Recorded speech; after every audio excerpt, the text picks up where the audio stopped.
గం గణపతయే నమః. అందరికీ నమస్కారం. ఈరోజు ఈ వీడియోలో మనం శ్రీ గణేశుని యొక్క 2 మంత్రాలను, వాటి యొక్క అర్థాన్ని, వాటిని పఠించడం ద్వారా పొందే ప్రతిఫలాన్ని తెలుసుకుందాం.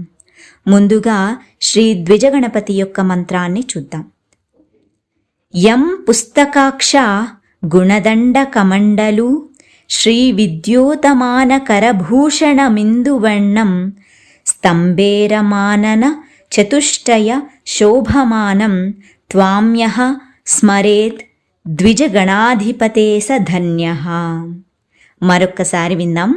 యం పుస్తకాక్ష గుణదండ కమండలు శ్రీ విద్యోతమాన కరభూషణమిందువర్ణం స్తంభేరమానన చతుష్టయ శోభమానం త్వామ్యః స్మరేత్ ద్విజగణాధిపతే స ధన్యః. అనగా ద్విజగణపతి అనగా 2 సార్లు జన్మించిన గణపతి.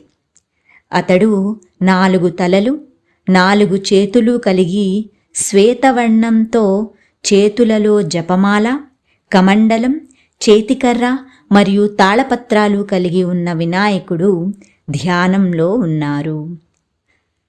ఈ మంత్రాన్ని పఠించడం ద్వారా మన మనసుల్ని శాంతిపరచి అన్ని దుష్టశక్తులను, దుష్ప్రభావాల నుండి మనల్ని ఆ గణేశుడు కాపాడి రక్షించును. ఇక 2వ మంత్రం యోగ గణపతి మంత్రం. యోగ గణపతి అనగా యోగాసనంలో కూర్చున్న గణపతి.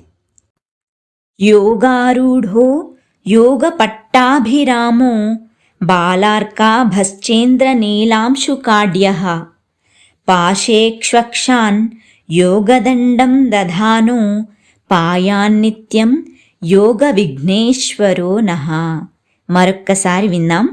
యోగారూఢో యోగ పట్టాభిరామో బాలార్కాభశ్చేంద్ర నీలాంశుకాడ్యః పాశేక్ష్వక్షాన్ యోగదండం దధానో పాయాన్నిత్యం యోగ విఘ్నేశ్వరో నః. అనగా ఆనందమయంగా యోగాసనంలో కూర్చున్న యోగ గణపతి ప్రకాశవంతమైన సూర్యుని వలె నీలిరంగు వస్త్రాలు ధరించి చల్లని చంద్రుని వలె ప్రకాశిస్తూ ఒక చేతిలో ఉచ్చు, ఒక చేతిలో చెరుకు, ఒక చేతిలో బాణం మరియు మరొక చేతిలో యోగదండము కలిగి అన్ని వేళలలో మనల్ని కాపాడి రక్షించును. ఈ మంత్రాన్ని ప్రతినిత్యం భక్తి శ్రద్ధలతో పఠించడం ద్వారా చేసే పనులలో అన్ని అడ్డంకులు తొలగి జ్ఞానం మరియు తెలివి లభించును.